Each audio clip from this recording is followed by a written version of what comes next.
आज हम संस्कृत व्याकरण में लकार के विषय में जानेंगे कि लकार होते क्या हैं। ठीक है, तो लकार को जानने से पहले सबसे पहले हमें पता होना चाहिए कि धातु होती क्या है। धातु वह होता है जो मतलब कि क्रिया जो होती है उसका जो मूल रूप होता है, क्रिया का जो शब्द बनता है उसका जो मूल रूप होता है उसी को धातु कहते हैं, क्योंकि धातु से ही शब्दों की उत्पत्ति होती है। और अगर हम कुल धातु की बात करें तो कुल धातुएं होती हैं 1880 मुख्य रूप से कुल धातुएं मानी जाती हैं। और इसके बाद आता है क्रिया। धातु से ही क्रिया ये शब्द बनते हैं।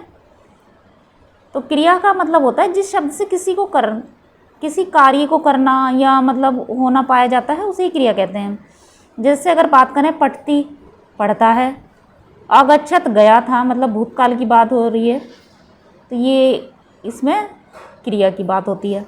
अब क्रियाओं के काल की अगर बात करें, काल तो देखिए अखंड होता है, उसका कोई खंड नहीं किया जा सकता, मतलब उसके खंड नहीं किए जा सकते। लेकिन अपने व्यवहार की सरलता के लिए हम क्या कर लेते हैं, काल को भागों में बांट लेते हैं कि भूतकाल, वर्तमान काल, भविष्यत काल, इस तरह उसके उपभाग भी कर लेते हैं हम। ये सिर्फ अपने व्यवहार के लिए हम इनको करते हैं। लेकिन अब अगर बात करें तो कुछ क्रिया ऐसी भी होती हैं जिनके काल का महत्व ही नहीं होता, जिनमें काल का कोई महत्व नहीं होता। जैसे आज्ञा, प्रार्थना आदि, ये समय का महत्व, मतलब इनमें समय का महत्व नहीं होता एक तरीके से। तो अगर हम अब बात करें लकार की, तो क्रियाओं का काल, जो क्रियाओं का समय है और उनकी विशेषताओं को प्रकट करने के लिए लकार का प्रयोग होता है। लकार का प्रयोग किस लिए होता है? क्रियाओं के समय और उनकी विशेषताओं को जब हम प्रकट करते हैं तो उनके लिए लकारों का प्रयोग होता है। तो आज हम लकार के विषय में ही पढ़ेंगे। तो सबसे पहले देखते हैं लकार। लकार मतलब क्रिया का काल आदि से संबंधित विशेषता को सूचित करने वाली प्रक्रिया को लकार कहते हैं। ये संस्कृत में जो हम पढ़ते हैं ना कि लट लकार, लेट लकार, ये सब उनसे संबंधित है ये जानकारी। लकार के प्रकार। संस्कृत भाषा में क्रिया की विभिन्न विशेषताओं को सूचित करने के लिए या सूचित करने वाले कितने लकार होते हैं? 10। तो सबसे पहला आता है लट लकार। क्रिया का वर्तमान में होना सूचित करने के लिए लट लकार का प्रयोग होता है। मतलब जो लट लकार होता है वह क्रिया जो मतलब क्रिया जो की जाती है, जो क्रिया वर्तमान में हुई है, उसको लट लकार से पहचान करते हैं संस्कृत में। दूसरा आता है लिट लकार।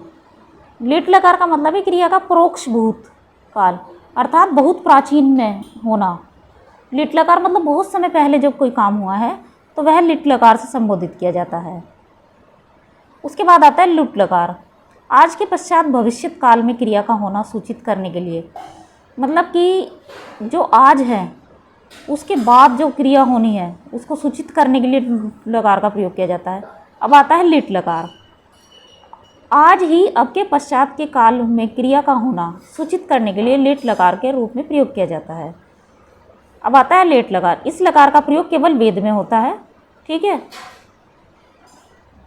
लोट लकार। आज्ञा, प्रार्थना, आशीर्वाद, निमंत्रण, आमंत्रण आदि अर्थों को प्रकट करने के लिए लोट लकार का प्रयोग होता है। उसके बाद है लिंग लकार। आज ही अब से पहले के भूतकाल को सूचित करने के, मतलब जो आज और अब इस समय से पहले जो काम हुआ है उसे सूचित करने के लिए जिस धातु का प्रयोग होता है, मतलब धातु से सूचित करते हैं, उसको क्या कहते हैं? लंग लकार। जैसे दिया है ना, आज ही अब से पहले के भूतकाल को सूचित करने के लिए धातु से लंग लकार रूप बनाए जाते हैं। अब आते हैं लंग लकार के 2 रूप होते हैं। विधि लिंग लकार।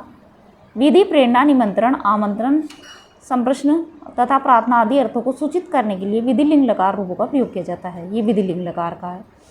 ये लिंग लकार के ही 2 रूप हैं। अब आता है आश्लिंग। आशीर्वाद अर्थ में आश्लिंग का प्रयोग होता है। उसके बाद आता है लुंग लकार। सामान्य भूतकाल को सूचित करने के लिए लुंग लकार का रूप प्रयोग होता है। लिंग लकार। हेतुमंद भूतकाल, जहाँ क्रिया का कारण दूसरी क्रिया हो, मतलब जब कोई क्रिया हो रही है उसके करने का कारण कोई और अन्य क्रिया होती है, ऐसे भूतकाल में लिंग लकार का प्रयोग होता है।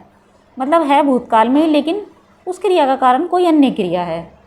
तो ये जो हम संस्कृत में धातु रूप पढ़ते हैं कि वर्तमान काल में जैसे पट के पट्टी पढ़ते हैं, फिर भविष्यत काल में उसको पढ़ रहे हैं, भूतकाल में, इस तरह से ही जो भी काल के रूप हम पढ़ते हैं उन्हीं से संबंधित ये जानकारी है।